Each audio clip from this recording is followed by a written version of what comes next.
இதுல எது வேணும்னாலும் ஜீ5 ஆப்ல இருக்கு. ஆப்பை டவுன்லோட் பண்ணுங்க. இலவசமா பாருங்க. எப்ப வேணாலும் எங்க வேணாலும். சார் நான் உணரல சார், நேரில் பார்த்தேன், அது கூட பேசியிருக்கிறேன் சார். யாரை நம்புவீங்களா? நீங்க பேச அனுபவத்தை சொல்லுங்க. யார் நம்புறாங்க நம்பளே முக்கியம் இல்ல. ராமர் பிரதர்ஷனம் பண்ண 2 இடம் சிவலிங்கத்தை ஒன்று ராமேஸ்வரம், 2வது இடம் தீர்த்தமலை. அது எங்கள் தருமபுரி மாவட்டத்தில் இருக்குது.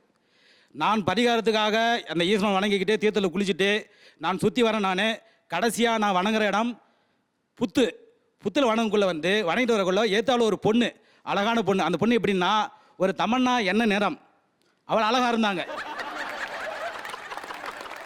நான் பார்த்த உடனே அந்த பொண்ணு என்ன பண்ணுது, என்ன மாதிரியே சுற்றி வருது. எது? அந்த புத்தை சுற்றி வருது.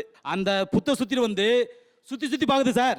என் மனசுக்குள்ளே நான் கண்டுபிடிச்சிட்டு நான் அதை என்னதான் பார்க்குது அப்படின்னு நான் கண்டுபிடிச்சேன் சார். காரணம் என்னன்னா அதனுடைய நோக்கம் என்னதான் பிடிக்கணும்னு. அது மோகினி சார். அது மோகினி. அது நான் இறங்கி படிக்கட்டு வழியே இறங்கி 2 வரேன். நான் என் முன்னாடி போகுது அந்த பொண்ணு போகுது.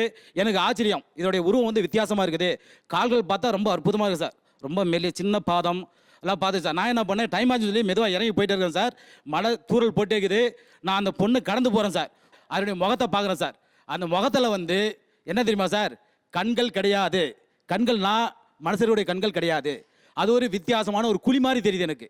திரும்ப நாங்கள் 2 பேரும் கடைசியாக ஒன்றா கீழே சந்திக்கிறோம் சார். நான் பாருங்க என் கூட வந்தாங்களாம், அவங்க காரில் இருக்கிறாங்க, நான் போகிறாங்கன்னு சொல்லி போயிடுச்சு. நானும் இறங்கி போயிட்டேன் சார். இரவு 11:15 சார். நான் தூங்கிட்டு அப்போ தான் முழிப்பு வருது எனக்கு. முழிப்பு எதனால் வருதுன்னா, எங்கள் வீட்டு வாசலில் ஒரு அழகான விசில் சத்தம். விசில் அழகான இனிமையான சார், குயில் கூற மாதிரி விசில் சத்தம் சார். இது சார் இது வரைக்கும் அந்த மாதிரி சத்தம், அந்த இனிமையான சத்தம் இது வரைக்கும் நான் கேட்டதே கிடையாது. ரொம்ப அழகா இருந்தது. ஆனா என் மனசு என்ன தெரியுங்களா, ஓ இது அதுதான் அப்படின்னு நான் முடிவு பண்ணேன் சார். நான் அது நம்மளை தேடி வந்துருச்சு முடிவு பண்ண சார். சார் அப்புறம் என்ன ஆச்சு தெரியுமா சார், நான் வீட்டில் ஆஞ்சநேயர் கவசம் புத்தகம் இருக்குது, அது எடுத்து உட்காந்துட்டு படிக்க ஆரம்பிச்சேன் சார். நான் 11:15 12 வரைக்கும் நான் படிக்கிறேன். நான் படிச்சு போட்டு என்ன தெரியல, அந்த 1 மணி நேரத்தில் அந்த இனிமையான சத்தம் கோவத்தோட போகுது சார். அந்த இனிமையான சத்தம் அது இல்ல சார், ஆகல சார். ஓகே, அதான் இல்ல இல்ல இல்லப்பா. ஏப்பா இருங்கப்பா, நீங்க வேறப்பா எல்லாத்தையும் கை எதிராக்குறீங்க. ஒரு மனுஷன் ஆரம்பிச்சு கோயிலுக்குள்ள வந்த மோகினி, அவர் கிராஸ் பண்றாரு, மோகினி கிராஸ் பண்ணது. ராத்திரி இனிமையான விசில் சத்தம். பாதம் எப்படி பாதம், அந்த பாதம் எப்படி இருந்துச்சு, ஒரு சின்ன பாதமா தமன்னா மாதிரி ஆளாம். பேய் மேல் இருக்க பையன் போய் எல்லாரும் கிளுகிழு போயிடுவாங்க போல இருக்கு. நீங்க சொல்றது பார்த்தா இந்த மோகினிக்கு தான் பதில் இருக்காம உங்ககிட்ட.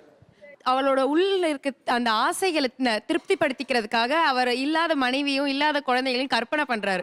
இப்ப என்ன செய்யலாம், என்ன தீர்வு? அவர் ஒரு கல்யாணம் பண்ண சொல்லுங்க.